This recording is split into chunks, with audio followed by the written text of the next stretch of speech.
The call shouldn't have come through. The number was burned, not deleted, not archived, burned. Yet at 2:17 a.m., my phone lit up. No caller ID, no location. Just one word. Again. The same word from the last case, scribbled in a file that no longer officially exists. I didn't answer. The voicemail recorded itself anyway. Breathing, slow, controlled, too close. Then a voice I hadn't heard since Nevada. They changed the room numbers. That's how they keep it alive. The line went dead. Silence weighed on me. The Morrison file sat on my desk. Not physically. It had vanished months ago. But the outlines stayed in memory. Rural motel off I-80, 3 missing people. One deputy stopped answering halfway through a sentence. Official conclusion, transient violence. Unofficial, drop it. Every agent who didn't drop it transferred or vanished. I told myself I was done. Then the voicemail transcribed itself. They changed the room numbers. I drove before sunrise. Nevada stretches don't feel lonely. They feel watched. The motel appeared after mile marker 214. Same flickering sign. Vacancy light buzzing, only the name had changed. Silver Pine. The front office smelled like dust and old carpet cleaner. The clerk didn't look up, watching a monitor showing a hallway stretching farther than it should. "I'm here about a missing persons report," I said. He nodded. "Which room?" I hadn't told him. "Does it matter?" I asked. His eyes were bloodshot. "Only if you plan on leaving." The guest ledger was torn, dates overwritten, room numbers scratched. No room 27, no room 28. I asked about cameras. "They work, just not for long." The hallway felt wrong. Steps softened instead of echoing. Walls repeated generic artwork, intentionally. I passed door 23, then 23 again. The air shifted, subtle but heavy. A radio crackled, fragmented police band. My phone vibrated. A text, "Don't trust the numbers." A door opened on its own. Inside, the room was staged, bed tight. TV playing a news segment about a missing family I reported on years ago, my name mentioned. On the nightstand, a recorder blinked red. I pressed play. My own voice filled the room. "If you're hearing this, you know the layout has shifted. Containment failed again." I stepped back. The door slammed behind me. TV cut to static. Then knocking started. From the wall. 3 knocks. Pause. 3 more. I pulled the door open and ran. The hallway no longer matched the entrance. Doors were unnumbered, some open, some bulging inward. A woman's voice whispered my name. Behind me. Ahead. Inside my head. At the end of the hall, a new door appeared. Clean. Unmarked. Something shallowly carved into it. Again. My phone rang. I answered. Breathing. Close. Then the voice. "You weren't supposed to remember this part." The handle began to turn. Behind me, every other door opened at once. The file vanished the moment I tried to copy it. No error, no warning. 1 second it was there, the next, gone. I didn't sleep. By morning I printed everything from Keller's old case.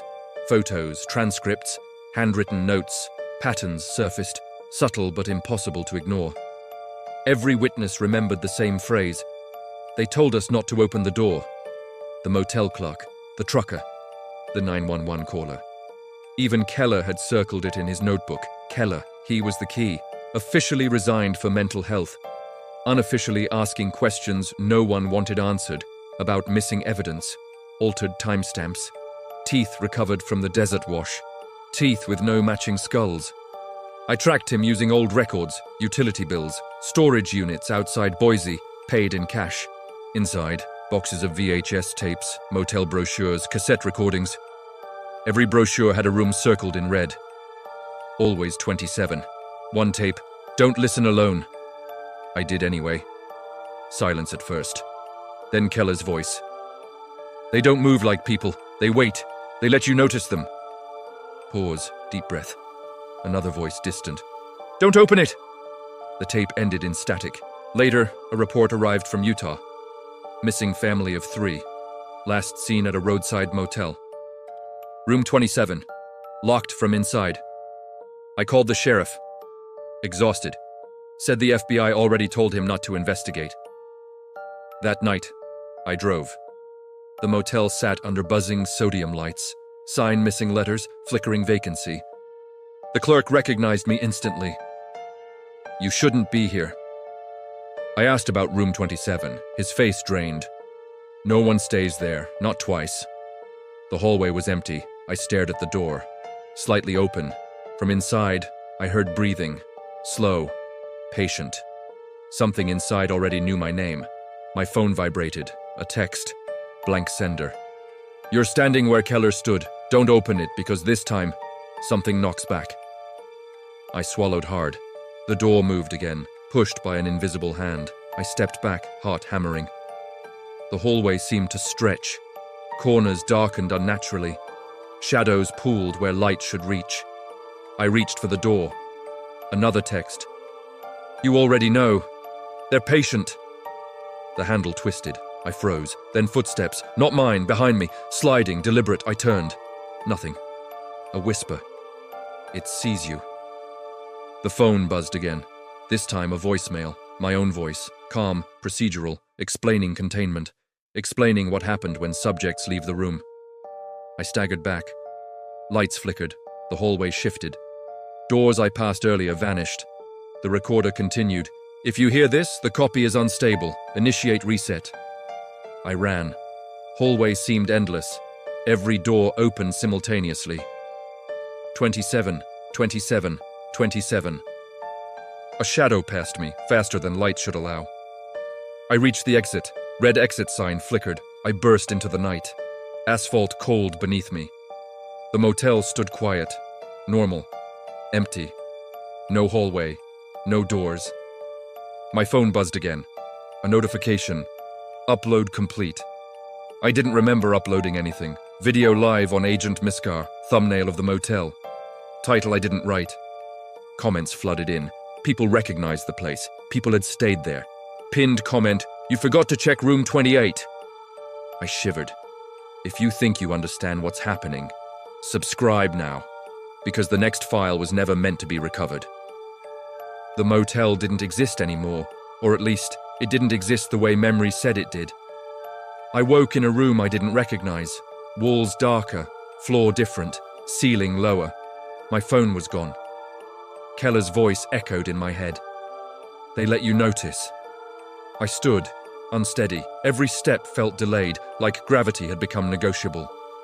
Hallways stretched endlessly. Doors moved when I looked away. I tried the exit. Locked. The handle twisted on its own. A shadow slipped past a wall. Not human, not animal, something between. I heard whispers, multiple voices, overlapping, saying my name.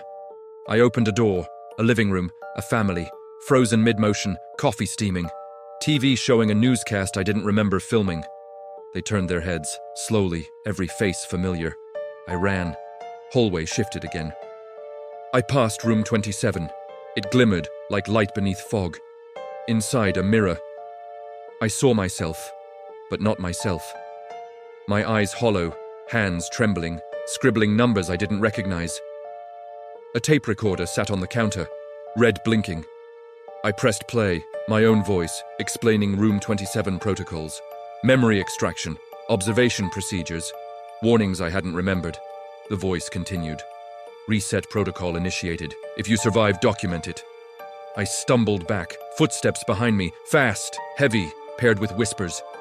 A voice called, "Why are you here again?" I froze. The hallway grew colder. The doors multiplied, numbers repeated, some rooms unmarked, others glowing faintly. I entered one. Empty. A desk. Files I didn't recognize. Notes in my own handwriting. Dates I didn't remember visiting. Names of missing agents.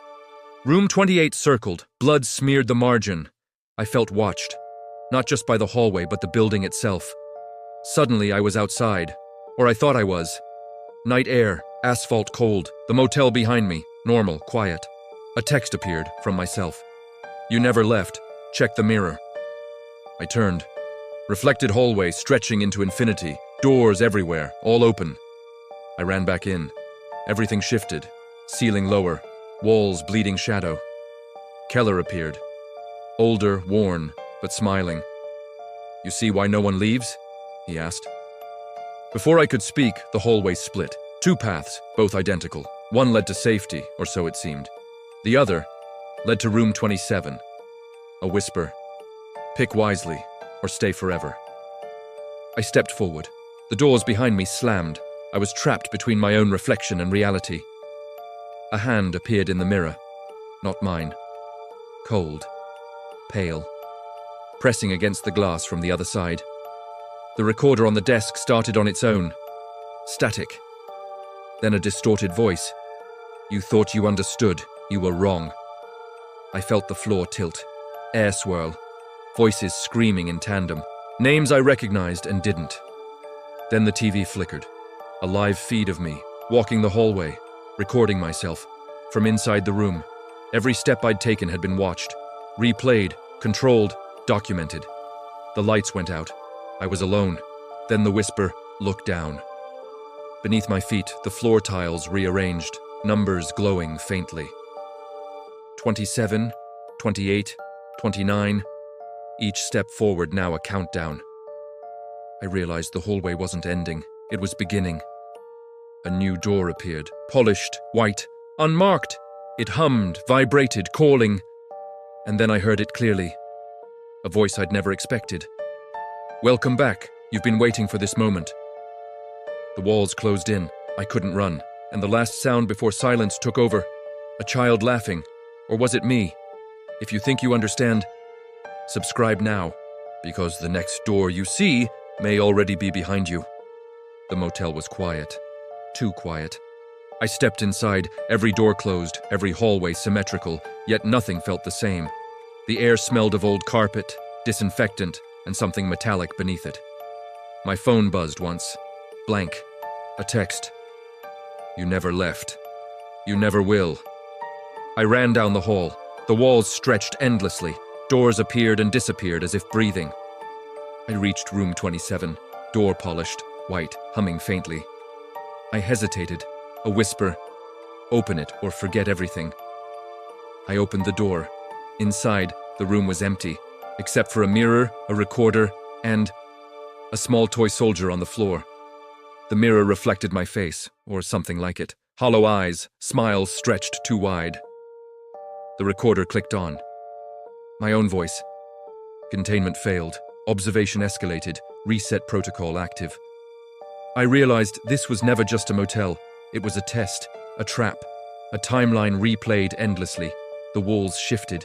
I saw shadows of myself running, stopping, screaming, disappearing. The TV flickered on, static. Then an image of Keller smiling. "It always chooses the observer. You are the next protocol." I stepped back. Floor tiles rearranged, numbers glowing, 27, 28, 29. Every step forward was monitored, every thought anticipated. Then the ceiling split. A voice whispered behind me. "You wanted answers. Now you'll see the beginning." I turned. Hallway extending backward, twisting impossibly. Doors stacked like cubes, impossible geometry. The toy soldier moved. Not mechanically. It turned toward me. Slowly, deliberate. My phone rang again. Caller ID again. I didn't answer. The walls shivered, a laugh. Childlike, distorted, familiar, echoed. The final door appeared. Black, unmarked, vibrating, and carved into the door faintly. Next. I reached for the handle. Everything went dark, and then silence.